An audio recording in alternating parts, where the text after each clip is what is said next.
नमस्कार दोस्तों, इस वीडियो में आप सीबीएसई बोर्ड द्वारा आयोजित की गई दिनांक 21 दिसंबर 2021 को ऑनलाइन पेपर के सीडीपी पार्ट का कंप्लीट सॉल्यूशन देखने जा रहे हैं। यदि दिसंबर 2021 में आयोजित की गई सभी शिफ्टों के पेपर का कंप्लीट सॉल्यूशन देखना चाहते हैं तो इस वीडियो के समाप्त होने के बाद से आप इस वीडियो का डिस्क्रिप्शन जरूर चेक करिएगा। चलिए दोस्तों, आज के इस महत्वपूर्ण वीडियो को प्रारंभ करते हैं। पहला प्रश्न पूछा गया था, विकास डैश है।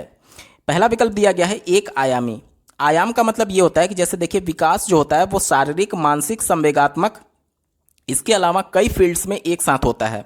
अब यहाँ पर एक आयामी कहने का मतलब कि ये कहा जा रहा है कि एक बार में एक ही डायमेंशन, एक ही आयाम में विकास होगा। जैसे कि शारीरिक हो गया, मानसिक हो गया, तो ये सभी आयाम बोले जाते हैं जिसमें विकास एक साथ सभी आयामों में एक साथ होता है। लेकिन विकल्प क्या बोल रहा है कि एक बार में केवल एक ही आयाम में विकास होगा। क्या यह संभव है कि किसी व्यक्ति विशेष का केवल शारीरिक विकास हो और उसका मानसिक विकास ना हो, या फिर उसमें संवेगात्मक विकास ना हो? नहीं, ये संभव नहीं है।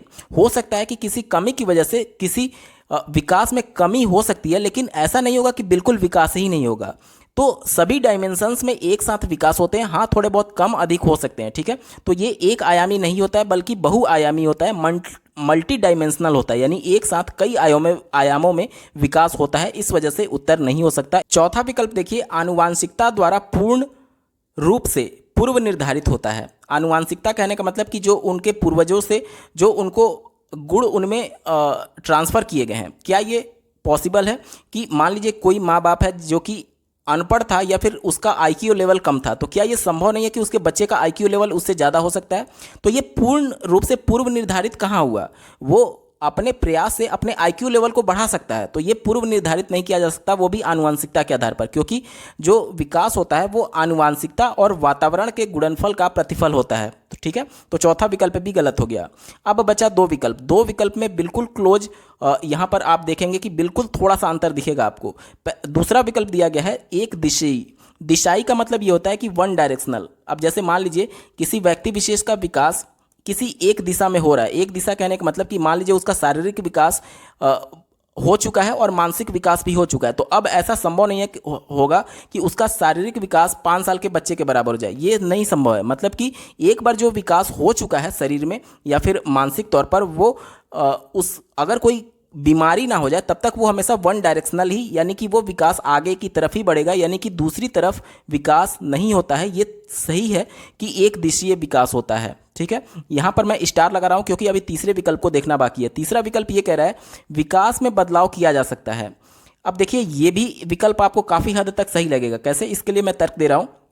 जैसे कि मान लीजिए कि ये तो बात सही है कि एक दिशीय विकास होता है, लेकिन मान लीजिए कि किसी व्यक्ति विशेष का मानसिक विकास उस स्तर तक नहीं हुआ जिस स्तर तक उसका होना चाहिए। ये एक दिशीय था कि विकास उसका एक ही डायरेक्शन में आगे बढ़ रहा है, लेकिन अगर उसके मानसिक विकास में कुछ कमी रह गई है, मेडिकली अगर कुछ वो अनफिट था, तो उसके दवाई करा करके, मेडिकली उसको ट्रीट करा करके उसके मानसिक विकास को थोड़ा तीव्र किया जा सकता है। यानी कहीं ना कहीं उसके विकास में बदलाव संभव है, ठीक है।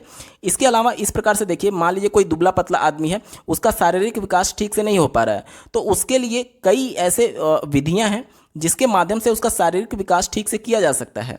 जैसे बहुत दुबला पतला है तो उसको जिम करा करके उसके शारीरिक विकास बनावट में थोड़ा बहुत बदलाव किया जा सकता है। तो ये भी संभव है कि जो बदलाव है वो किया जा सकता है विकास में। इसके अलावा मान लीजिए किसी का आईक्यू लेवल कम है, तो अगर वो निरंतर प्रयास कर रहा है तो उसका आईक्यू लेवल बढ़ भी सकता है। ये फिक्स नहीं होता है कि बिल्कुल एक दिशीय होगा तो उसमें बदलाव नहीं होगा। तो ये भी विकल्प आपको काफ़ी हद तक ठीक लग रहा है, लेकिन अब आपको तय करना है कि इन दूसरे और तीसरे विकल्प में सबसे ज़्यादा सही कौन सा होगा। तो इसका सही जवाब होगा ऑप्शन नंबर 3, विकास में बदलाव किया जा सकता है, क्योंकि ये वाला जो विकल्प है ये दूसरे विकल्प को अपने अंदर निहित किया हुआ है। अपने अंदर निहित करने की वजह से इस प्रश्न का जो सही उत्तर हो जाएगा वो ऑप्शन नंबर 3 होगा कि विकास में बदलाव किया जा सकता है। ऑप्शन 3 सही होगा। अगला प्रश्न पूछा गया था, इनमें से कौन सा पूर्णतः आनुवांशिकी द्वारा पूर्व निर्धारित होता है? पूर्णतः कहने का मतलब कि पूरी तरीके से आनुवांशिक पर ही निर्भर होता है। अब चारों विकल्प को देखिए। पहला विकल्प दिया गया है मित्रों का चयन। देखिए, आपके माता पिता जिस प्रकार से मित्र बनाते थे, मान लीजिए उनका एक तरीके से जो ग्रुप होगा अगर अच्छे लोगों से भरा पड़ा होगा, तो ये कंफर्म नहीं है कि उनके जो बच्चे होंगे उनका भी मित्र अच्छे लोगों से ही बने। हो सकता है कि इनकी जो संगति हो वो बुरे लोगों के साथ भी हो सकती है। तो ये आनुवांशिक ये नहीं होता है कि मित्रों का चयन किस हिसाब से होगा, ठीक है। तो ये विकल्प गलत हो गया। तीसरा देखिए, शैक्षणिक सफलता। अब मान लीजिए कि किसी के माता पिता अगर पढ़े लिखे नहीं हैं, अनपढ़ हैं, तो क्या ये संभव होगा कि उनके बच्चे भी ना पढ़ें? ये संभव नहीं है। यानी कि शैक्षणिक सफलता आनुवांशिक तय नहीं करती है, इस वजह से ये भी गलत हो गया। और देखिए, शिक्षा में रुचि, मैं वहीं बार बार दोहरा रहा हूँ कि मान लीजिए कोई माँ बाप अनपढ़ है, तो ऐसा नहीं है कि उसके बच्चे भी शिक्षा में रुचि नहीं लेंगे, तो ये भी विकल्प गलत हो गया। आनुवांशिक पर इसकी कोई भी निर्भरता नहीं होती है। एक ही विकल्प बचा, आंखों का रंग। ये पूर्णतः आनुवांशिकी द्वारा ही तय होता है। ऑप्शन नंबर 2 इसका सही जवाब हो जाएगा। अगला प्रश्न पूछा गया है कि सीखने की वह प्रक्रिया क्या कहलाती है जिसमें बच्चे स्कूल जैसी सामाजिक संस्थाओं में प्रवेश करके सीखते हैं। यहाँ पर देख लीजिए, पहला दिया गया है परिपक्वता, यानी कि मैचुरेशन। यहाँ पर परिपक्वता की बात नहीं हो रही है, क्योंकि स्कूल जब बच्चा जाएगा तो वो आज के डेट में अगर प्री प्राइमरी की बात करें तो 3 साल की आयु में ही बच्चा स्कूल जाने लग रहा है। तो वहाँ पर देखेंगे तो बच्चा परिपक्व नहीं है, ठीक है। तो ये पहला विकल्प तो देखते ही आपको कट कर देना है। दूसरा देखिए, निष्क्रिय समाजीकरण। यहाँ पर देख पा रहे होंगे आप कि जब भी वो समाज में इंटरेक्शन करेगा तो वो सक्रिय होकर के इंटरेक्शन करेगा, ठीक है। तो निष्क्रिय का तो कोई सवाल ही उत्पन्न नहीं हो रहा है, तो दूसरा वैसे ही गलत हो गया। तीसरा देखिए, प्राथमिक समाजीकरण। देखिए, परिवार जो होता है वो उसका प्राथमिक समाजीकरण होता है, लेकिन बात यहाँ स्कूल की जा रही है, तो स्कूल जो होता है वो द्वितीयक समाजीकरण के अंतर्गत आता है। अब चौथे विकल्प को एक बार देख लेते हैं। चौथा विकल्प देखिए, द्वितीयक समाजीकरण, इसका बिल्कुल सही जवाब हो जाएगा। दोस्तों, बढ़ते हैं अगले प्रश्न की तरफ। अगला प्रश्न पूछा गया है, कोहलबर्ग के भौतिक विकास सिद्धांत में दूसरे स्तर पारंपरिक नैतिकता की तीसरी अवस्था को क्या कहा जाता है? पहला विकल्प दिया गया है आज्ञा पालन और दंड अभिविन्यास। ये पहला अवस्था होता है, जबकि प्रश्न में आपसे क्या पूछा जा रहा है? तीसरा अवस्था। इसका आप उदाहरण सुनिए। ये पहला अवस्था होता है, तो ये तो पहले ही गलत हो गया, लेकिन इसका उदाहरण समझ लीजिए। जैसे कि मान लीजिए छोटा बच्चा है, वो घर में 2 छोटे बच्चे हैं, तो आप टॉफ़ी लाएंगे और बच्चे को दे देंगे, तो वो एक बच्चा उसको लगता है कि ये पूरा मेरा ही है, और वो अगले बच्चे को तब तक टॉफ़ी नहीं देगा जब तक उसको ये एहसास ना हो जाए कि अब मुझे इसके खिलाफ दंड मिलने वाला है अगर मैं दूसरे बच्चे को टॉफ़ी नहीं देता हूँ। तो यहाँ पर देखिए, पहला आज्ञा पालन, आपने आज्ञा दिया कि आप दूसरे बच्चे को भी टॉफ़ी दे दीजिए, तो वो टॉफ़ी तब तक नहीं देगा जब तक उसमें दंड पाने का भय उत्पन्न ना हो। जब उसे लगने लगेगा कि अब मेरी पिटाई होने वाली है, यानी मुझे दंड मिलने वाला है, तब जाकर के वो टॉफ़ी देगा। तो ये पहला चरण होता है, ठीक है। और प्रश्न में हमसे तीसरी अवस्था के बारे में पूछा गया था, तो तीसरा अवस्था यही होता है, अच्छा लड़का अच्छी लड़की अभिविन्यास। अब इसमें क्या होता है? ये विकल्प बिल्कुल सही है, ठीक है। इसके बारे में थोड़ा सा एक्सप्लेनेशन सुन लीजिए। जैसे मान लीजिए आप जब बचपन में रहे होंगे तो आपके माँ बाप बार बार ये कहते होंगे कि पड़ोस में शर्मा जी के बच्चे को देखो, वो कितना अच्छा परफॉर्म कर रहा है, वो उसका रिजल्ट कितना अच्छा आया है। तो बच्चा क्या होता है कि उस समय सामाजिक स्वीकृति पाने के लिए जो समाज के द्वारा पहले से किसी का उदाहरण दिया जाता है कि शर्मा जी का लड़का बहुत अच्छा परफॉर्म कर रहा है, तो हम लोग अच्छा लड़का और अच्छी लड़की का खिताब पाने के लिए उसका अनुकरण करने लगते हैं। यही तीसरी अवस्था बताया गया था कोहलबर्ग के द्वारा। अगला विकल्प देखिए, कानून एवं आदेश पालन अभिविन्यास। ये विकल्प तो गलत हो गया कि ये चौथे चरण में आता है, लेकिन मैं थोड़ा सा एक्सप्लेन आपको करना चाहूँगा। देखिए, कानून और आदेश पालन अभिविन्यास में क्या होता है, तो जब बच्चे को ये कहा जा रहा था कि शर्मा जी का बेटा बहुत अच्छा है, तो बच्चा उसका अनुकरण करने लगा। क्यों? क्योंकि समाज से स्वीकृति पाने के लिए। लेकिन एक समय ऐसा आया कि जब उसको एहसास होने लगा कि मैं किसी की कार्बन कॉपी नहीं हूँ, मैं स्वतंत्र हूँ और कानून के अंदर रहते हुए मैं अपनी एक अलग छवि बनाऊंगा। तो वहीं यहाँ पर देखिए, कानून भी है और आदेश पालन भी है, यानी कि कानून के अंतर्गत रहते हुए पापा जो आदेश दे रहे हैं कि आप अच्छा रिजल्ट लाइए, उनके आदेश का पालन करूंगा, लेकिन अपने खुद के दम पर, किसी का अनुकरण करके नहीं कि वो अच्छा लड़का है तो मैं भी उसी की कॉपी करने लगूं। तो ये चौथा चरण होता है। और इसके बाद से जो चौथा विकल्प दिया गया है, सामाजिक समझौते और व्यक्तिगत आधार अभिविन्यास। इसमें क्या होता है कि तुम मेरी मदद करो, मैं तुम्हारी मदद करूंगा। तो ये जो होता है, ये 5वां चरण होता है, ठीक है। तो प्रश्न में आपसे केवल तीसरे अवस्था के बारे में बात की गई थी, तीसरे चरण के बारे में बात की गई थी। तो तीसरा चरण होता है अच्छा लड़का और अच्छी लड़की अभिविन्यास। ऑप्शन 2 इसका बिल्कुल सही जवाब हो जाएगा। अगला प्रश्न पूछा गया था, जीन पियाजे के सिद्धांत में वर्तमान स्कीमा द्वारा परिवेश को समझ पाने की असमर्थता के कारण एक नए स्कीमा की रचना क्या कहलाती है? सबसे पहले तो स्कीमा वर्ड को आप समझिए कि स्कीमा होता क्या है।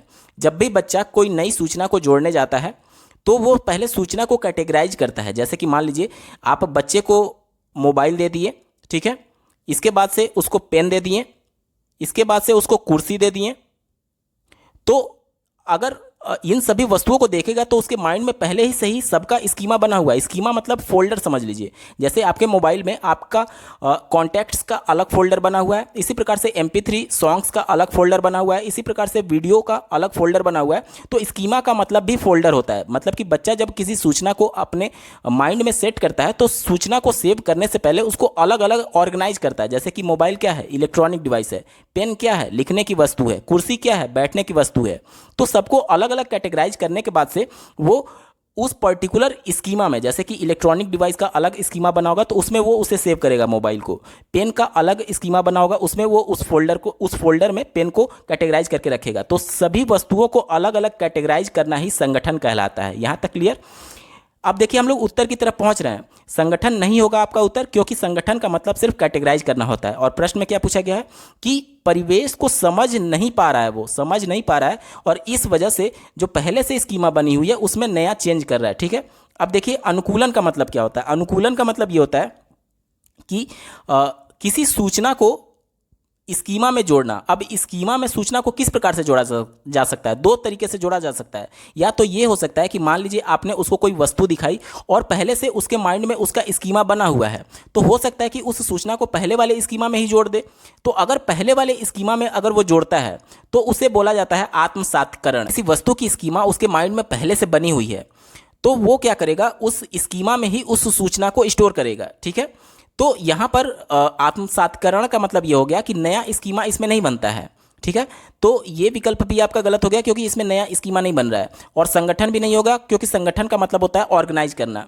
अनुकूलन भी नहीं होगा, क्यों? क्योंकि अनुकूलन के ही दो पार्ट हैं, आत्मसात्करण और समायोजन। मतलब कि देखिए सूचना को जब वो स्टोर करने जा रहा है तो अगर पहले से स्कीमा बना हुआ है तो उसी स्कीमा में अगर सूचना को स्टोर कर रहा है तो आत्मसातीकरण हो गया। और अगर इनकेस मान लीजिए कि उसमें कुछ अंतर दिखा, ठीक है, अंतर दिखने की वजह से वो पुराने स्कीमा में वस्तु को ना डाल करके अगर नया स्कीमा बना रहा है तो उसे बोला जाता है समायोजन। ठीक है, तो यही प्रश्न में पूछा जा रहा है कि वर्तमान स्कीमा द्वारा परिवेश को समझ पाने की असमर्थता के कारण नए स्कीमा की रचना क्या कहलाती है? तो नए स्कीमा में जब भी सूचना को डाला जाएगा तो हमेशा समायोजन कहलाएगा। तो ऑप्शन नंबर 1 इसका बिल्कुल सही जवाब हो जाएगा। एक बार फिर से विकल्प को आप समझ लीजिए कि देखिए जब भी स्कीमा में कोई नई सूचना जोड़ेगा तो अगर पुराने स्कीमा में ही सूचना को जोड़ा जाता है तो वो आत्मसातीकरण कहलाता है। और अगर नया स्कीमा बना करके उसमें सूचना को जोड़ा जाता है मतलब कुछ ना कुछ डिफरेंस होगा। हम लोग स्कीमा क्या पढ़े थे? स्कीमा मतलब फोल्डर। अब अगर पुराने फोल्डर में वो किसी नई सूचना को नहीं डाल रहा है यानी कि उसमें कुछ ना कुछ गुण में अलग होगा तभी वो नए फोल्डर में डाल रहा है, और इसी प्रोसेस को कहते हैं समायोजन। ठीक है, उम्मीद करता हूँ आपको अच्छे से समझ में आया होगा। अगला प्रश्न पूछा गया, पियाजे के अनुसार कौन सा संप्रत्यय कार्य रूप सूचना को संगठित और प्रतिपादित करता है? संगठित करने का मतलब यहाँ पर स्टोर करने से है। तो अभी हमने देखा कि स्कीमा में ही स्कीमा का मतलब फोल्डर था और फोल्डर्स, इसी फोल्डर्स में बच्चे सूचना को संगठित करते हैं यानी एकत्रित करते हैं। तो उत्तर क्या हो जाएगा? Option number 2 schema. अगला प्रश्न पूछा गया है, रश्मि अपनी कक्षा में विद्यार्थियों के सीखने की क्षमता को ध्यान में रखकर विभिन्न प्रकार के क्रियाकलापों का उपयोग करती है और सहपाठियों द्वारा अधिगम को बढ़ावा देने के लिए समूह भी बनाती है। निम्नलिखित में से कौन सा इसका समर्थन करता है? देखिए यहाँ पर समूह की बात की गई है और जब भी समूह की बात आएगी तो वहाँ पर समूह में जब बच्चे रहेंगे तो एक दूसरे से इंटरेक्शन करेंगे यानी कि अंतःक्रिया करेंगे। और सामूहिक अंतःक्रिया के आधार पर अधिगम का सिद्धांत किसने दिया है? तो ये दिया है लेव वाइगोत्स्की का सामाजिक सांस्कृतिक सिद्धांत। इन्होंने ही बताया था कि बच्चे अंतःक्रिया के माध्यम से अधिगम करते हैं और समूह बनाना मतलब अंतःक्रिया को प्रोत्साहित करना। तो ऑप्शन नंबर 2 इसका बिल्कुल सही जवाब हो जाएगा। अगला प्रश्न पूछा गया है, इनमें से कौन सा अध्यापक द्वारा पाढ़ का उदाहरण नहीं है? पाढ़ मतलब स्कैफोल्डिंग, इसको अंग्रेजी में बोलते हैं और इसको ढांचा निर्माण के नाम से भी जाना जाता है। मतलब कि किसी बच्चे को शुरुआत में ही जो उसको हेल्प दी जा रही है उसे स्कैफोल्डिंग बोला जाता है। अब देखिए इन चारों ऑप्शन में देखिए कौन सा शुरुआत में उसको हेल्प नहीं किया जा रहा है, वहीं आपका उत्तर होगा क्योंकि प्रश्न में निगेटिव ऑप्शन को आपको चुनना है। पहला विकल्प देखिए, अनुकरण द्वारा कौशलों का प्रदर्शन करना। मतलब कि पहले आप किसी कौशल को कर करके बच्चे को दिखाएंगे और बच्चे उसका अनुकरण करेंगे। अनुकरण कब करेंगे? जब आप बच्चे को पहले दिखा देंगे, यानी कि पहले ही आप उसकी हेल्प कर रहे हैं। तो ये तो विकल्प सही है। क्योंकि पहले ही हेल्प की जाती है तो उसे स्कैफोल्डिंग बोला जाता है। तो ये चूंकि सही था, इस वजह से उत्तर नहीं होगा, क्योंकि हमें निगेटिव ऑप्शन को चुनना है। तीसरा देखिए, इशारे और संकेत करना। जब बालक कहीं फंस रहा है तो उसको इशारे और संकेत के माध्यम से उसको हेल्प की जाती है। यहाँ पर भी स्कैफोल्डिंग होगा, इस वजह से उत्तर नहीं होगा। चौथा देखिए, सहपाठियों संग साझा शिक्षण। ये भी जो सहपाठी होंगे वो दूसरे सहपाठी की अगर किसी समस्या में वो फंस रहे हैं तो उनकी हेल्प कर सकते हैं, यानी कि स्कैफोल्डिंग कर सकते हैं। तो ये भी विकल्प सही था, इस वजह से उत्तर नहीं होगा। एक ही विकल्प बचा, रटना।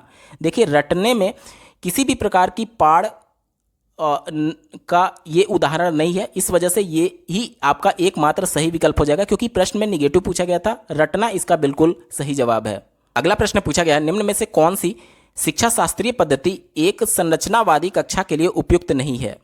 संरचनावादी कक्षा कहने का मतलब कि ये कक्षा ये मानती है कि बच्चे अपने ज्ञान का निर्माण यानी अपने ज्ञान की संरचना स्वयं करते हैं। ठीक है, तो अब देखिए, पहला विकल्प दिया गया है, चूंकि यहाँ पर नहीं पूछा गया है, इस वजह से निगेटिव वाला ऑप्शन आपको चुनना है। पहला ऑप्शन दिया गया है बहुआयामी परिप्रेक्ष्यों को प्रोत्साहन देना, यानी कई तरीके से किसी प्रश्न का उत्तर ढूंढने की कोशिश करना। तो ये तो बिल्कुल सही होगा, क्योंकि जितने नए नए तरीकों से बच्चे उसका उत्तर निकालने की कोशिश करेंगे वो उतना ही ज़्यादा अपने ज्ञान को कंस्ट्रक्ट कर रहे होंगे, यानी संरचनावादी कक्षा का ये एक उदाहरण है। चूंकि उदाहरण है, इस वजह से उत्तर नहीं होगा, क्योंकि आपसे निगेटिव पूछा गया है। दूसरा देखिए, सामूहिक सहयोगिता। सामूहिक सहयोगिता में भी बच्चे एक दूसरे से इंटरेक्शन करके अपने ज्ञान का निर्माण स्वयं करेंगे। तो ये भी निगेटिव नहीं है, इस वजह से उत्तर नहीं होगा। चौथा देखिए, प्रयोगात्मकता, यानी बच्चे खुद प्रैक्टिकल करके अपने ज्ञान की रचना करेंगे। ये भी संरचनावादी कक्षा का के लिए उपयुक्त है, इस वजह से उत्तर नहीं होगा। एक ही विकल्प बचा, वेधन एवं दोहराव। दोहराव का मतलब बार बार आप उसको रिपीट कर करके दोहरा करके रट रहे हैं। तो ये संरचनावादी कक्षा का उपयोग के लिए उपयुक्त नहीं है। क्यों? क्योंकि यहाँ पर बच्चा अपने ज्ञान का निर्माण नहीं कर रहा है, बल्कि वह एक ही चीज़, एक ही संप्रत्यय को बार बार रट रहा है। तो इसमें जो ज्ञान है वो संरचनावादी कक्षा के लिए उपयुक्त नहीं है। तो ये एकमात्र नेगेटिव ऑप्शन था, इस वजह से आपका उत्तर यही हो जाएगा, वेधन एवं दोहराव। अगला प्रश्न पूछा गया था, निम्नलिखित में से किसने सामान्य बुद्धि के विचार को नकारा और बुद्धि को अनेक विशिष्ट संसाधन संक्रियाओं के पदों के रूप में परिभाषित किया है। तो इसका उत्तर हो जाएगा हावर्ड गार्डनर। ऑप्शन 4 इसका बिल्कुल सही जवाब है। हावर्ड गार्डनर ये मानते थे कि बुद्धि विभिन्न कारकों का मिश्रण होता है। ठीक है, अगला प्रश्न पूछा गया था, एक संरचनावादी कक्षा में निम्न में से किस पर महत्व दिया जाना चाहिए। पहला विकल्प दिया गया है संकल्पनात्मक मूल्यांकन। इसको अंग्रेजी में समेटिव असेसमेंट बोला जाता है। समेटिव असेसमेंट कहने का मतलब कि जब पूरा वर्ष समाप्त हो जाए, बच्चे का जब पूरा शैक्षणिक सत्र समाप्त हो जाए, तो सत्र के अंत में जो परीक्षा ली जाती है उसे संकल्पनात्मक मूल्यांकन कहा जाता है। तो चूंकि यहाँ पर बात की जा रही है संरचनावादी कक्षा की, संरचनावादी कक्षा में बच्चे अपने ज्ञान की रचना स्वयं करेंगे, यानी कि बार बार उनका मूल्यांकन होना चाहिए कि आखिर उनको कहाँ पर समस्या आ रही है उनके अधिगम में। तो पहला विकल्प तो होगा नहीं, क्योंकि ये सिर्फ एक बार मूल्यांकन करने की बात कर रहा है, वो भी वर्ष के अंत में। तो पहला विकल्प नहीं हो सकता। दूसरा देखिए, संरचनात्मक मूल्यांकन, इसको अंग्रेजी में फॉर्मेटिव असेसमेंट बोला जाता है। इसका मतलब ये हुआ कि मान लीजिए आप एक संप्रत्यय को पढ़ा रहे हैं, ठीक है, किसी चैप्टर को पढ़ा रहे हैं, उस चैप्टर के समाप्त होने के बाद से आप तुरंत एक टेस्ट लीजिए, औपचारिक रूप से या फिर अनौपचारिक रूप से। इससे बच्चे को कहाँ पर कठिनाई आ रही है आप उसको ज्ञात करके उसकी समस्याओं को दूर कर सकते हैं। तो ये कहा जाता है संरचनात्मक मूल्यांकन, यानी एक संप्रत्यय के समाप्त होने के बाद से आप बच्चे का असेसमेंट करिए, उसका मूल्यांकन करिए कि कहीं पर इसको दिक्कत तो नहीं है। तो ये संरचनावादी कक्षा के लिए सबसे ज़्यादा महत्वपूर्ण होता है कि समय समय पर यानी सतत उसका मूल्यांकन किया जा रहा है। तो यही आपका विकल्प पॉजिटिव है, यही आपका उत्तर सही हो जाएगा। तीसरा एक बार देख लेते हैं, एक आयामी मूल्यांकन। देखिए, एक आयामी कहने का मतलब कि पर्टिकुलर किसी एक डायमेंशन में मूल्यांकन करने की बात की जा रही है, कि मतलब कि बच्चा अगर किसी एक सब्जेक्ट में तेज है तो बस आप उसी सब्जेक्ट में उसका मूल्यांकन करिए, ऐसा नहीं होना चाहिए। उसका मल्टी डायमेंशनल असेसमेंट होना चाहिए, यानी बच्चा पढ़ाई में कैसा है, खेलकूद में कैसा है, अन्य जो डायमेंशंस हैं जैसे डांसिंग में कैसा है, अन्य जो फील्ड्स हैं उसमें भी उसका मूल्यांकन होना चाहिए, क्योंकि आज सर्वांगीण विकास की बात की जाती है। तो चूंकि ये एक आयामी संकुचित कर दे रहा है, इस वजह से उत्तर नहीं हो सकता। चौथा देखिए, मानकीकृत एवं एक समान मूल्यांकन। मानकीकृत मतलब कि स्टैंडर्ड की बात की जा रही है, और एक समान मूल्यांकन। एक समान मूल्यांकन क्या कक्षा में संभव है? बिल्कुल संभव नहीं है, क्योंकि सभी बच्चे एक दूसरे से व्यक्तिगत रूप से भिन्न हैं।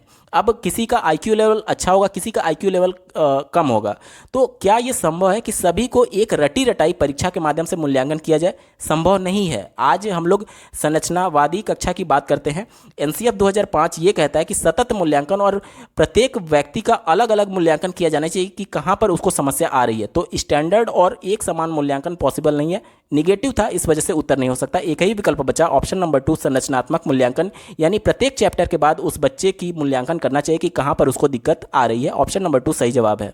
अगला प्रश्न पूछा गया है, वाइगोत्स्की के सिद्धांत के अनुसार निजी संवाद, पहला ऑप्शन दिया गया बच्चों में आत्म केंद्रियता का द्योतक है। देखिए ये विकल्प को गलत कर दे रहा है, क्योंकि आत्म केंद्रियता जो शब्द दिया था ये जीन पियाजे ने दिया था, जबकि प्रश्न में आपसे वाइगोत्स्की की बात की जा रही है। वाइगोत्स्की ने निजी संवाद को ये बताया था कि बच्चे अपनी कार्य योजना तैयार करते हैं इसके माध्यम से, ठीक है। दूसरा विकल्प देखिए, बच्चों के क्रियाकलापों और व्यवहार का अवरोधक है। यहाँ पर देखिए अवरोधक वर्ड आने की वजह से ये विकल्प गलत हो गया, ठीक है। चौथा देखिए, यह संकेत देता है कि संज्ञान कभी भी आंतरिक नहीं होता।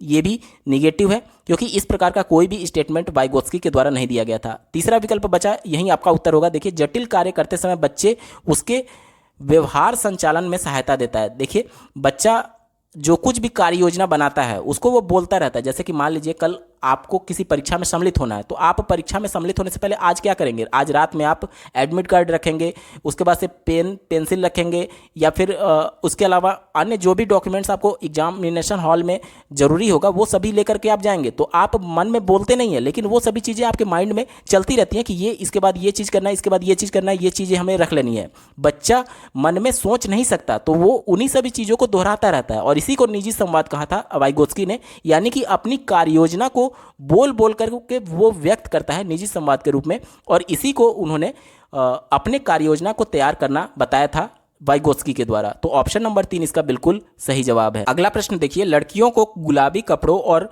गुड़ियों से जोड़ा जाता है और लड़कों को नीले कपड़े और कारों से जोड़ा जाता है। यह किस को दर्शाता है? देखिए लड़की को गुलाबी कपड़े और गुड़ियों से खेलने के लिए बताया जा रहा है, और लड़कों को नीले कपड़े और कारों से खेलने के लिए बताया जा रहा है। यानी कि ये रूढ़िवादिता बनी हुई है, जिसका कोई तार्किक प्रूफ नहीं है, साइंटिफिक प्रूफ नहीं है। फिर भी ये माना जाता है कि लड़कियों को गुलाबी कलर पसंद है और वो गुड़ियों से ही खेलेंगी, और लड़के नीले कलर पसंद करते हैं और वो कारों से खेलेंगे।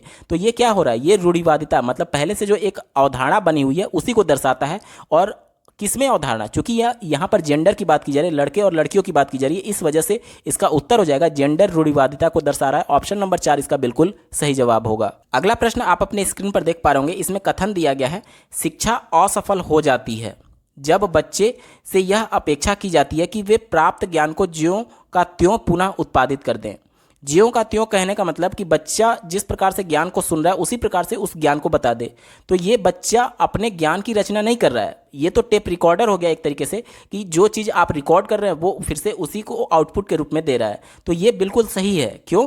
क्योंकि यहाँ पर शिक्षा असफल हो रही है। बच्चे को किसी चीज़ को रटवा देना और फिर उसी तरीके से उससे उगलवा लेना, ये शिक्षा का मतलब नहीं होता है। तो ये स्टेटमेंट सही था, क्योंकि यहाँ पर शिक्षा असफल हो रही है, ठीक है। तो पहला ये कथन सही था। दूसरा देखिए, जानकारी का पुनः उत्पादन बच्चों को सीखने का अर्थपूर्ण द्योतक है।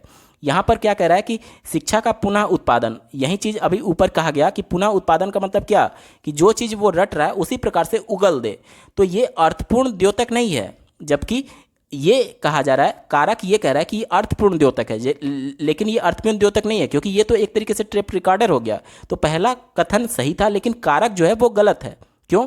क्योंकि ये कहा जा रहा है जानकारी का पुनः उत्पादन बच्चों के सीखने का अर्थपूर्ण द्योतक है, जबकि अर्थपूर्ण द्योतक नहीं है, इस वजह से ये गलत है, ठीक है।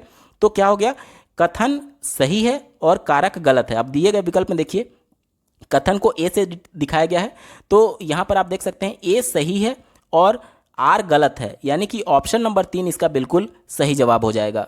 अगला प्रश्न पूछा गया था, एक संरचनावादी कक्षा में अध्यापक और छात्रों की क्या भूमिका होती है? संरचनावादी कक्षा कहने का मतलब कि जिसमें बालक अपने ज्ञान की संरचना खुद कर रहा है। तो बालक अपना ज्ञान कब करेगा? जब वो एक्टिव होकर के पार्टिसिपेट करेगा कक्षा में, और टीचर भी एक्टिव रहेंगे, यानी कि दोनों सक्रिय रहने चाहिए। तो यहाँ पर देखिए पहला विकल्प दिया गया, कक्षा में शिक्षक व विद्यार्थी दोनों निष्क्रिय हैं, ऑप्शन गलत। दूसरा देखिए, छात्र क्रियाशील परंतु अध्यापक निष्क्रिय, ये भी गलत। तीसरा देखिए, अध्यापक और छात्र दोनों ही क्रियाशील हो, दोनों क्रियाशील हैं, दोनों एक्टिव हैं, तो ये विकल्प आपका सही हो जाएगा। चौथा देखिए, अध्यापक क्रियाशील परंतु छात्र निष्क्रिय, ये भी गलत। ऑप्शन नंबर 3 इसका बिल्कुल सही जवाब है। अगला प्रश्न पूछा गया था, एक कक्षा में अध्यापिका भिन्न भिन्न जातियों के समूह वाले अधिगमकर्ताओं के लिए समावेशी वातावरण की रचना कैसे कर सकती है। समावेशी वातावरण कहने का मतलब कि सबको एक समान लेकर के चलना, चाहे वो किसी भी जाति विशेष से क्यों ना आया हो।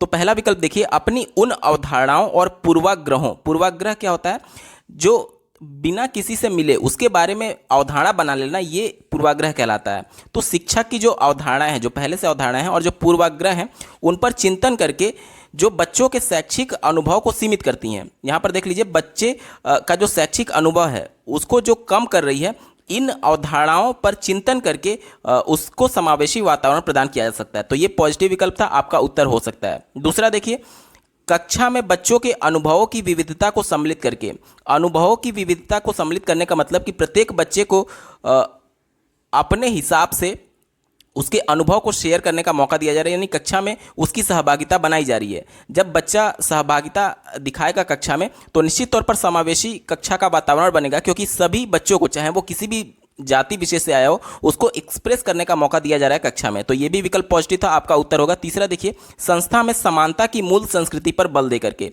यही तो समावेशी कक्षा का विशेषता है कि सभी को समान अवसर दिया जाना चाहिए। ठीक है, तो यहाँ पर समानता की बात की गई है, इस वजह से ये भी विकल्प सही है। चौथा देख लेते हैं, छात्रों को प्रोत्साहित करके कि वे स्वयं को मानकीय पाठ्यक्रम के अनुकूल बना ले। मानकीय पाठ्यक्रम का मतलब कि बच्चा किसी भी पृष्ठभूमि से आया हो, सबको एक ही लेवल, एक ही स्टैंडर्ड पाठ्यक्रम को फॉलो कराने के लिए, और वो भी ज़बरदस्ती कराने की बात की जा रही है कि बच्चा खुद को अनुकूल बनाए। यहाँ पर बच्चे को अनुकूल नहीं बनाना है, बल्कि पाठ्यक्रम को बच्चे के अनुकूल लाना है, क्योंकि प्रत्येक बच्चा अपने आप में यूनिक है और प्रत्येक बच्चे में कुछ विशेषताएं होंगी और कुछ कमियां होंगी। तो आपको बच्चे के अनुरूप उसके पाठ्यक्रम को ढाल करके उसको अधिगम कराना है, यानी कि बच्चा यहाँ पर केंद्र में होगा, ना कि पाठ्यक्रम केंद्र में होना चाहिए। तो ये विकल्प निगेटिव था, इस वजह से आपका उत्तर नहीं हो सकता। देखिए, पहला, दूसरा और तीसरा विकल्प सही है। अब दिए गए ऑप्शन में देखिए, ऑप्शन नंबर 1 पहला, दूसरा और तीसरा इसका बिल्कुल सही जवाब हो जाएगा। अगला प्रश्न पूछा गया है, रमनीक की कक्षा में एक दृष्टिबाधित छात्र है। दृष्टिबाधित मतलब जो देख नहीं सकता है। एक समावेशित कक्षा में इस संदर्भ में उसे क्या निर्देशात्मक समायोजन करना चाहिए। पहला विकल्प दिया गया है, विविध प्रकार के दर्शनात्मक प्रस्तुतिकरण देकर के। दर्शनात्मक मतलब कि जो देखने, जिसे देखा जा सके। अब पहले से ही बच्चा दृष्टिबाधित है, तो क्या वो दर्शन कर सकता है, यानी देख सकता है, नहीं देख सकता। तो ये तो पहले ही गलत हो गया, क्योंकि बच्चा दृष्टिबाधित है और आप उसको देखने के लिए प्रस्तुतिकरण दे रहे हैं। दूसरा देखिए, मुद्रित पुस्तकें उपलब्ध करा करके। मुद्रित मतलब कि प्रिंटेड, यहाँ पर बुक्स की बात की जा रही है, तो प्रिंट बुक को भी वो देख नहीं पाएगा। और जो दृष्टिबाधित होते हैं उनके लिए विशेष प्रकार के स्पर्श, जो लिपि होती है, मतलब कि ब्रेल लिपि, जिसमें बिंदु के माध्यम से वो स्पर्श करके चीज़ों को सीखते हैं। तो यहाँ पर प्रिंटेड बुक भी उनकी कोई हेल्प नहीं कर पाएगा। निगेटिव ऑप्शन था, इस वजह से उत्तर नहीं हो सकता। तीसरा देखिए, त्रिविमीय नक्शे और चार्ट जैसे स्पार्शिक संसाधन। यहाँ पर देखिए, स्पार्शिक कहने का मतलब कि टच करने वाले संसाधन की बात की जा रही है, जो छू करके वो महसूस कर सकता है। अब बच्चा दृष्टिबाधित है, तो निश्चित तौर पर वो छू करके ही महसूस करेगा, जिस प्रकार से ब्रेल लिपि में बिंदुओं के माध्यम से उनको अधिगम कराया जाता है, यानी कि अक्षर पहचानने में उनकी मदद की जाती है। तो ये एक पॉजिटिव विकल्प था, आपका उत्तर यही होगा। चौथा एक बार देख लेते हैं, छोटी मुद्रा वाली कार्यशीट प्रदान करके। छोटी मुद्रा कहने का मतलब कि स्मॉल प्रिंट की बात की जा रही है, तो ये भी एक तरीके से प्रिंटेड बुक ही है। तो इसका कोई मतलब नहीं है, क्योंकि जब तक वो छू करके स्पर्श नहीं करेगा तब तक वो अक्षरों को पहचान नहीं पाएगा। तो ये भी निगेटिव था, आपका उत्तर नहीं हो सकता। ऑप्शन नंबर 3 इसका बिल्कुल सही जवाब हो जाएगा।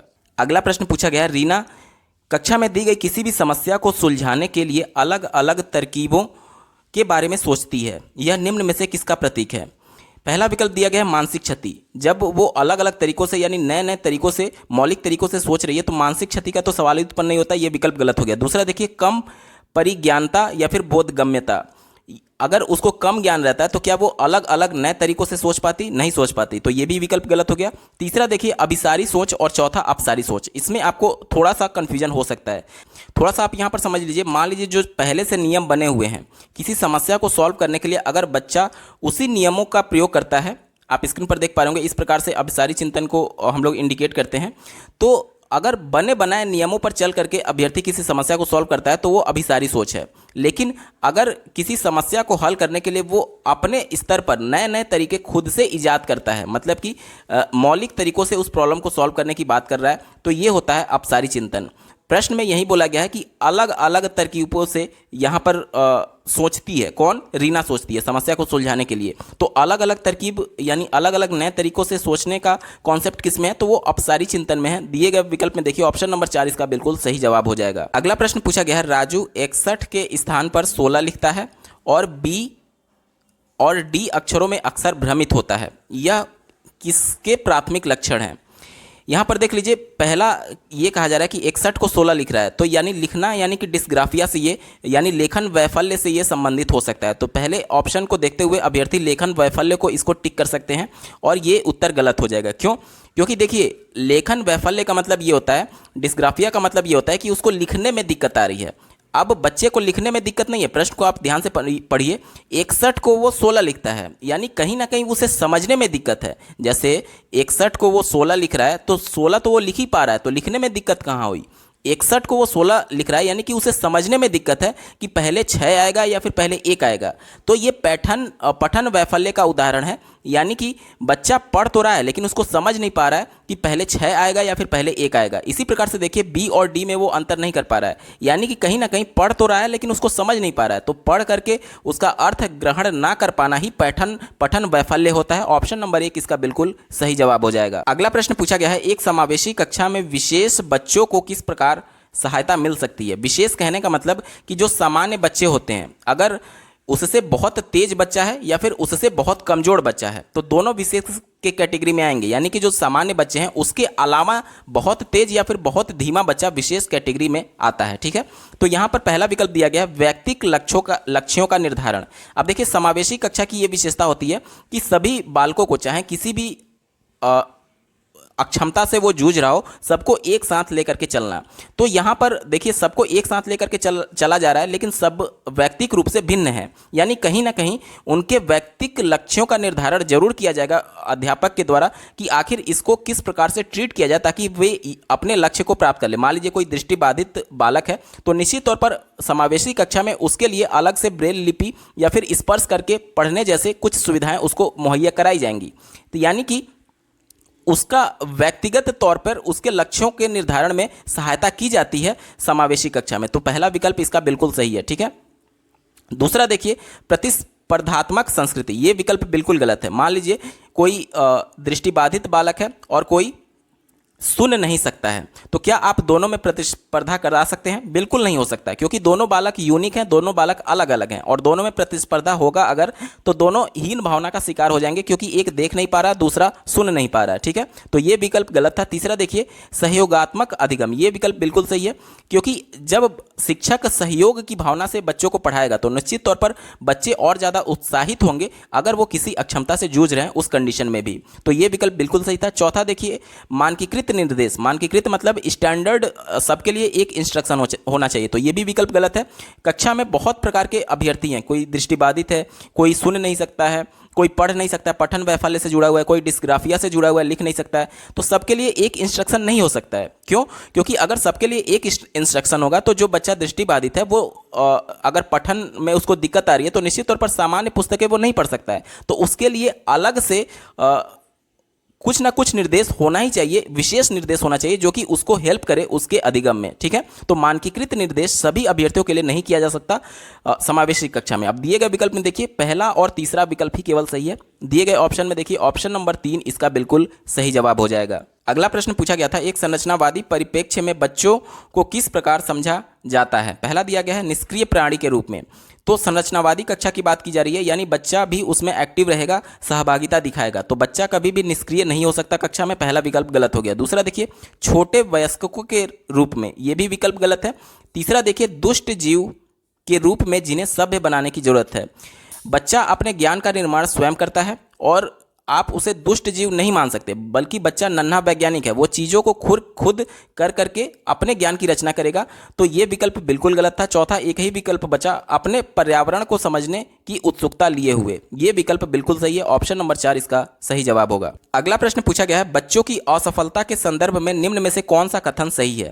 पहला ये बोला जा रहा है कि बच्चों की असफलता का गुण रोपण हमेशा उनके आनुवांशिक दोषों को किया जा सकता है। आनुवांशिक दोष कहने का मतलब कि माता पिता से जो उसको गुण मिले हैं, अगर बच्चा पढ़ने में असफल हो रहा है तो उसके उन आनुवांशिक दोषों को जिम्मेदार ठहराया जा सकता है, जो कि विकल्प बिल्कुल गलत है। आप देखेंगे कि बहुत से ऐसे उदाहरण हैं जहां पर माता पिता पढ़े लिखे नहीं है, लेकिन उनके बच्चे शिक्षा के क्षेत्र में अच्छा परफॉर्म कर पा रहे हैं। तो ये आनुवांशिक लक्षण कभी भी उसमें बाधा उत्पन्न नहीं करेगी शिक्षा के क्षेत्र में, ठीक है। तो ये तो पहला विकल्प वैसे ही निगेटिव था, गलत हो गया। दूसरा विकल्प देखिए, बच्चों की असफलता का कारण व्यवस्था द्वारा बच्चों की व्यक्तिगत जरूरतों को अनदेखा करना है। व्यवस्था कहने का मतलब यहाँ पर स्कूल मैनेजमेंट से है। अगर स्कूल मैनेजमेंट बच्चों की व्यक्तिगत जरूरतों को अनदेखा कर रहा है, जैसे कि मान लीजिए कोई दृष्टिबाधित है, कोई श्रवण बाधित है, तो उनके लिए विशेष रूप से कुछ प्रावधान करने की जरूरत है। जैसे दृष्टिबाधित के लिए ब्रेल लिपि के इस्तेमाल का प्रयोग करते हुए उनको पढ़ाया जाना, या फिर जो श्रवण बाधित हैं उनके लिए कुछ विशेष प्रकार के उपकरणों के माध्यम से उनको पढ़ाया जाना चाहिए। तो अगर उनकी व्यक्तिगत जरूरतों को अनदेखा किया जा रहा है स्कूल मैनेजमेंट के द्वारा, तो वहां पर भी बच्चे असफल होंगे। तो ये विकल्प बिल्कुल पॉजिटिव था, आपका उत्तर हो सकता है। तीसरा देखिए, वे बालक जो कभी स्कूल नहीं गए हैं अपने बच्चों की शिक्षा में रुचि नहीं रखते हैं। ऐसा नहीं है। देखिए यहाँ पे कहा जा रहा है कि वे बालक, यानी कि जब वो पिता बनेंगे तो अगर वो खुद स्कूल नहीं गए हैं, अनपढ़ हैं, तो वो बच्चों की शिक्षा में रुचि नहीं रखते हैं। बल्कि देखा गया है कि जो अनपढ़ होते हैं वो ज़्यादा रुचि रखते हैं अपने बच्चों की शिक्षा में। क्यों? क्योंकि उनको पता है कि अनपढ़ होने की वजह से उनको कितनी समस्याओं का सामना करना पड़ता है जीवन में। तो वो ज़्यादा रुचि रखते हैं कि उनका बच्चा पढ़ लिख करके आगे बढ़े। तो ये विकल्प निगेटिव था, आपका उत्तर नहीं हो सकता। एक चौथा विकल्प देखिए, हाशिए पर रहने वाले समुदाय के बच्चे अकादमिक सफलता प्राप्त करने में सक्षम नहीं है। यहाँ पर हाशिए पर रहने का मतलब कि जो सुविधाओं से वंचित रह गए हैं, ठीक है। तो ये कहा जा रहा है कि अगर सुविधाएं से वंचित समाज से आए हुए बच्चे अकादमिक सफलता यानी पढ़ने में सफलता प्राप्त करने में वो सक्षम नहीं होते, ये भी विकल्प बिल्कुल गलत है। उनको केवल सुविधाएं नहीं मिली हैं, उनका माइंड कम है या फिर अधिक, इससे उनका निर्धारण नहीं होगा। उनको सुविधाएं नहीं मिली है, इस वजह से अभी तक वो पढ़ नहीं पा रहे हैं। अगर उनको सुविधाएं दी जाएं तो निश्चित तौर पर वो अच्छा परफॉर्म कर पाएंगे। तो ये भी विकल्प निगेटिव था, आपका उत्तर नहीं हो सकता। एक ही विकल्प बचा, ऑप्शन नंबर 2, बच्चों की सफलता का कारण व्यवस्था यानी कि स्कूल मैनेजमेंट द्वारा बच्चों की व्यक्तिगत जरूरतों को अनदेखा करना है। ऑप्शन 2 सही जवाब है। अगला प्रश्न पूछा गया था, एक शिक्षिका अपनी प्राथमिक कक्षा में अर्थपूर्ण अधिगम को बढ़ावा कैसे दे सकती है। पहला विकल्प दिया गया बेधन एवं अभ्यास द्वारा। अभ्यास मतलब बार बार उसको प्रैक्टिस कराना।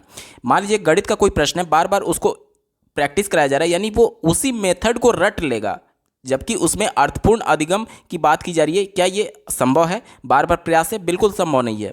बच्चे को खुद नए तरीके से सोचने का मौका दिया जाता, तब वो अर्थपूर्ण अधिगम होता। बार बार अभ्यास कराने से वो उसी मेथड को रट लेगा, ठीक है। पहला विकल्प गलत हो गया। दूसरा देखिए, प्रतिस्पर्धा को बढ़ावा दे करके। प्रतिस्पर्धा से कभी भी अर्थपूर्ण अधिगम नहीं होता है, क्योंकि बच्चों में हीन भावना उत्पन्न होती है अगर वो प्रतिस्पर्धा में पीछे रह जाते हैं। तो ये कभी भी अर्थपूर्ण अधिगम का हिस्सा नहीं होता है, क्योंकि प्रत्येक व्यक्ति, प्रत्येक बच्चे की जो मानसिक स्थिति है वो एक दूसरे से अलग है। तो उसके ज़रूरतों के अनुसार उसको हेल्प करना ही अर्थपूर्ण अधिगम कहलाता है। दूसरा विकल्प भी गलत है। चौथा विकल्प देखिए, अधिगम की छोटी छोटी उपलब्धियों के लिए पुरस्कार देना। पुरस्कार देना एक पॉजिटिव यहाँ पर हो सकता है, लेकिन बार बार जब आप किसी बच्चे को पुरस्कार देंगे तो वो आदी हो जाएगा। मतलब कि उसके बाद से पुरस्कार का कोई भी मतलब नहीं रहेगा। कहने का मतलब कि एक मोटिवेशन के तौर पर पुरस्कार काम कर सकता है। जैसे कि कक्षा में कोई फर्स्ट आया है तो आप उसको पुरस्कार देंगे तो अगले बच्चे भी मोटिवेट होंगे। लेकिन अगर पुरस्कार की जो फ्रीक्वेंसी है बढ़ा दी जाए, यानी बार बार पुरस्कार दिया जाए, तो ये फिर मोटिवेट करने का भी काम नहीं करेगा। तो ये भी एक तरीके से हल्का सा नेगेटिव है, इस वजह से आपका उत्तर नहीं होगा। एक ही विकल्प बचा, विषय वस्तु को विद्यार्थियों के जीवन के साथ संबंध स्थापित करके। ये विकल्प बिल्कुल सही है, क्योंकि जब बच्चे अपने परिवेश से ज्ञान को जोड़ करके सीखते हैं तो उनका अधिगम ज़्यादा अर्थपूर्ण होता है। कहने का मतलब कि बच्चे को अगर किसी संप्रत्यय के बारे में बताना है तो अपने परिवेश के बारे में जो उसका पूर्व ज्ञान है उसी से जोड़ करके नए ज्ञान को उसको बताइए। तो ऑप्शन नंबर 3 इसका बिल्कुल सही जवाब हो जाएगा। अगला प्रश्न पूछा गया है, अनुपमा अपनी कक्षा में विज्ञान पढ़ाते हुए गणित के संप्रत्ययों के साथ संबंध बनाती है, यानी पढ़ा रही है विज्ञान ठीक है।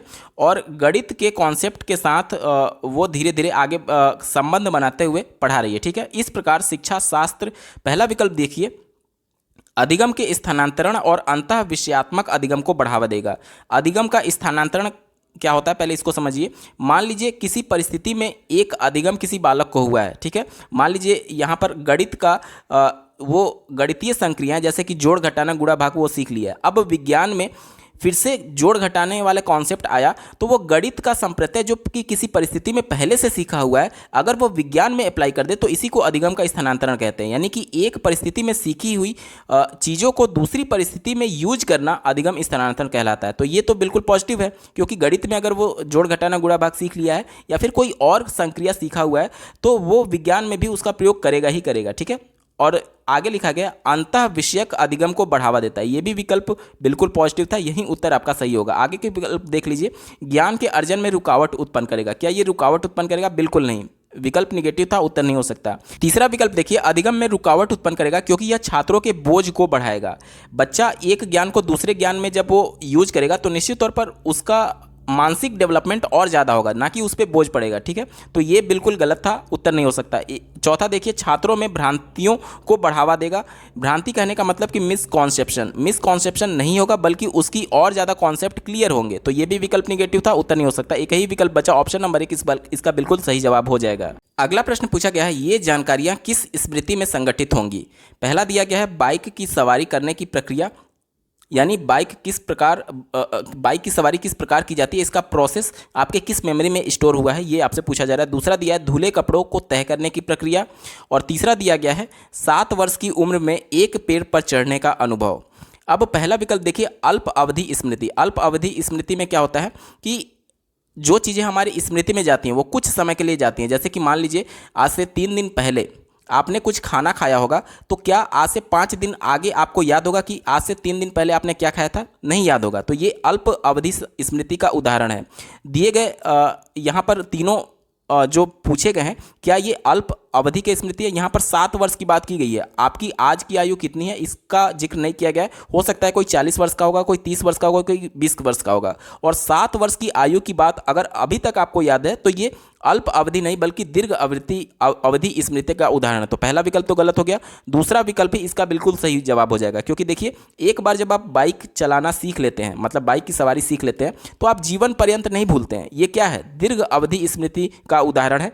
और इसी प्रकार से धुले कपड़ों को तह करना और 7 वर्ष की आयु में पेड़ पर चढ़ने का अनुभव, ये सभी दीर्घकालिक स्मृति का यहाँ पर उदाहरण है। तीसरा विकल्प देखिए, संवेदिक स्मृति। संवेदिक स्मृति कहने का मतलब कि जितने भी हमारे स्पर्श इंद्रियां हैं, जैसे कि जिसको देख करके हम लोग चीज़ों को महसूस करते हैं या फिर छू करके महसूस करते हैं, जो भी इंद्रियां हैं उसके माध्यम से जो हमारे मेमोरी में चीज़ें फिट होती हैं। जैसे कि मान लीजिए कोई चलती हुई गाड़ी को आप देख रहे हैं, तो प्रत्येक पोजीशन में जब वो स्पीड में है तो आपकी आंखें आपके ब्रेन को एक सिग्नल भेजता है कि गाड़ी चल रही है, ठीक है। तो वो संवेदिक स्मृति हो गया, ठीक है। तो यहाँ पर प्रश्न में जो पूछा गया था ये इससे संबंधित नहीं है, तो ये विकल्प गलत हो गया। चौथा देखिए, कार्यकारी स्मृति का मतलब ये हो गया, आप इसको इस प्रकार से समझ सकते हैं, जैसे कि मान लीजिए आप एक प्रॉब्लम को सॉल्व कर रहे हैं, 3 + 2 को सॉल्व कर रहे हैं, ठीक है। तो आपका उत्तर 5 आया, तो यहाँ पर 3 जो पहले स्टोर था आपके माइंड में और फिर 2 स्टोर था, तो ये वर्किंग प्रोसेस के दौरान स्टोर था। जब आप उत्तर तक पहुँच जाएंगे, बच्चा जब उत्तर तक पहुँच जाएगा, 5 तक पहुँच जाएगा, तो अब ये 3 और 2 का कोई मतलब नहीं रह जाएगा। क्यों? क्योंकि ये वर्किंग प्रोसेस के दौरान आपके मेमोरी में स्टोर था। इसी को कार्यकारी यहाँ पर स्मृति बोला जाता है, कि यानी कि प्रोसेस के दौरान जो चीज़ें हमारे माइंड में सेव होती हैं लेकिन रिजल्ट आने के बाद से वो चीज़ें हट जाती हैं, इसी को वर्किंग यानी कि कार्यकारी मेमोरी के नाम से जाना जाता है। तो प्रश्न में जो यहाँ पर प्रश्न पूछा गया था ये दीर्घ अवधि स्मृति से जुड़ा हुआ है। ऑप्शन नंबर 2 इसका बिल्कुल सही जवाब हो जाएगा। अगला प्रश्न देखिए, निम्नलिखित कथनों में से कौन सा कथन बच्चों की त्रुटियों को समझने के लिए सही नहीं है? यहाँ पर जो निगेटिव होगा वहीं आपका उत्तर होगा। पहला देखिए, बच्चों की त्रुटियों को समझने में बच्चों की सोच अंतर्दृष्टि प्रदान करती है, ये तो बिल्कुल पॉजिटिव है, इस वजह से आपका उत्तर नहीं होगा, ठीक है। तीसरा देखिए, शिक्षण अधिगम प्रक्रिया में त्रुटि की समझ सार्थक है क्योंकि यह अधिगम प्रक्रिया को सहज बनाती है, ये भी पॉजिटिव था। क्यों? क्योंकि बच्चे त्रुटि करेंगे ही करेंगे, क्योंकि एक मनोवैज्ञानिक के द्वारा भूल एवं त्रुटि का सिद्धांत दिया गया, यानी कि अधिगम प्रक्रिया तभी आगे बढ़ेगा जब बच्चे भूल करेंगे, त्रुटि करेंगे। तो ये भी पॉजिटिव था, इस वजह से आपका उत्तर नहीं होगा। तीसरा देखिए, शिक्षक को छात्रों की अवधारणात्मक समझ से अवगत कराता है। बिल्कुल सही बात है। अगर बच्चा कोई गलती कर रहा है तो वो अवधारणा यानी कि कॉन्सेप्ट को समझ पा रहा है या नहीं, ये समझने में टीचर की हेल्प करता है। चूंकि ये पॉजिटिव था, इस वजह से आपका उत्तर नहीं होगा। एक ही ऑप्शन बचा, ऑप्शन नंबर 1, जो कि इसका बिल्कुल सही जवाब हो जाएगा। एक बार इसको भी देख लेते हैं। यह कक्षा में छात्रों के ग्रेड और पदों को निर्धारित करने में मदद करता है। देखिए, जहाँ पर भी रिजल्ट की बात आ जाती है कि ग्रेड देना है, मार्क्स देना है, पद का निर्धारण करना है, यानी कि तुम फर्स्ट आए हो, तुम सेकंड आए हो, तुम फेल हो, तुम पास हो, ये कभी भी अधिगम का उद्देश्य नहीं होता है। और यहाँ पर जो बच्चे त्रुटि कर रहे हैं, ये उनसे उसका ग्रेड निर्धारण से कोई मतलब ही नहीं है, बल्कि बच्चे जो त्रुटि कर रहे हैं, शिक्षक को ये समझना है कि आखिर त्रुटि हो क्यों रही है, बच्चा किस कॉन्सेप्ट को नहीं समझ पा रहा है जिसकी वजह से त्रुटि हो रही है। तो पहला विकल्प ही यहाँ पर निगेटिव था, इस वजह से यही आपका उत्तर होगा, क्योंकि प्रश्न में आपसे नहीं पूछा गया था। अगला प्रश्न पूछा गया है, किस प्रकार की प्रेरणा यानी मोटिवेशन उन गतिविधियों से जुड़ी है जो अपने आप में आनंददायक एवं संतोषजनक है। चौथा विकल्प देखिए, स्थिति विषयक अभिप्रेरणा। स्थिति विषयक कहने का मतलब कि किसी पर्टिकुलर कंडीशन में किसी को देख करके अगर कोई मोटिवेट हो रहा है तो वो स्थिति विषयक अभिप्रेरणा है, लेकिन जैसे ही वो स्थिति हटेगी तो उसका मोटिवेशन खत्म हो जाएगा। जबकि यहाँ पर प्रश्न में क्या कहा जा रहा है कि आनंददायक एवं संतोषजनक है। आनंद उसे कब आएगा, जब वो अभिप्रेरणा उसके अंदर हमेशा बरकरार रहे। लेकिन यहाँ पर क्या हो रहा है, स्थिति विषयक में जब वो पोजीशन यानी वो कंडीशन हट रही है तो वह अभिप्रेरणा भी खत्म हो जा रहा है। तीसरा देखिए, बाह्य अभिप्रेरणा। बाह्य अभिप्रेरणा का कहने का मतलब कि जैसे बाहर से आपको कोई मोटिवेट करता है। आजकल आप यूट्यूब पर देखेंगे बहुत सारे मोटिवेशनल स्पीकर आ चुके हैं, तो उस समय जब आप उनके स्पीच को सुनेंगे 5-10 मिनट आपको ये लगेगा बिल्कुल आपके अंदर आग पैदा हो गई और आप कुछ भी कर जाएंगे। लेकिन जैसे ही कुछ समय बीतता है तो वो मोटिवेशन आपके अंदर से धीरे धीरे खत्म होने लगता है। क्यों?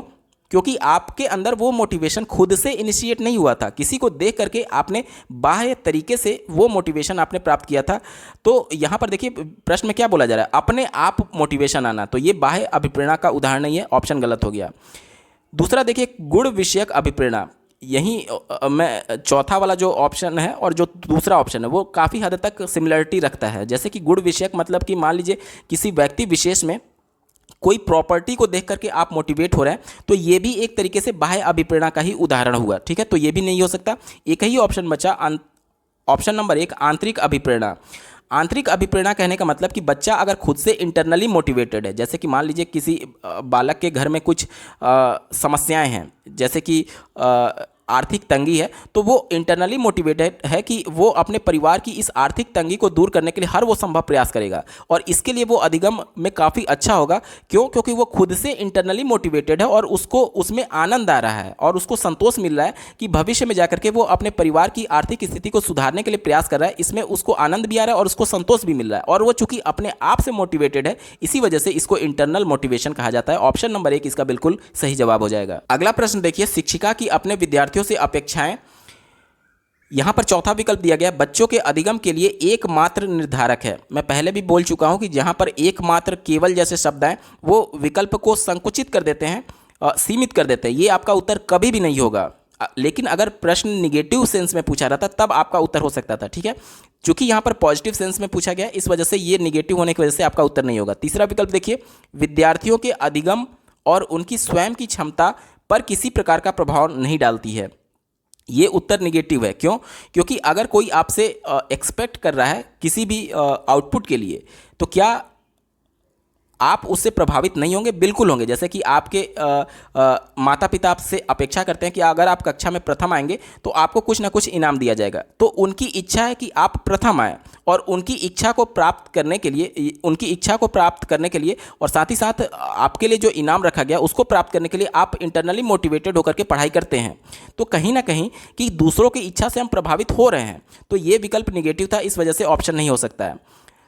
दूसरा विकल्प देखिए, का विद्यार्थियों के अधिगम से कोई संबंध नहीं है। यह भी विकल्प निगेटिव है, क्योंकि अभी मैंने उदाहरण दिया कि अगर आपके माता पिता की कुछ इच्छाएं हैं आपसे, तो आप उससे प्रभावित पूरी तरीके से होते हैं, तो यह भी विकल्प निगेटिव है, उत्तर नहीं हो सकता। एक ही विकल्प बचा, ऑप्शन नंबर 1, उनके अधिगम पर महत्वपूर्ण प्रभाव डालती है।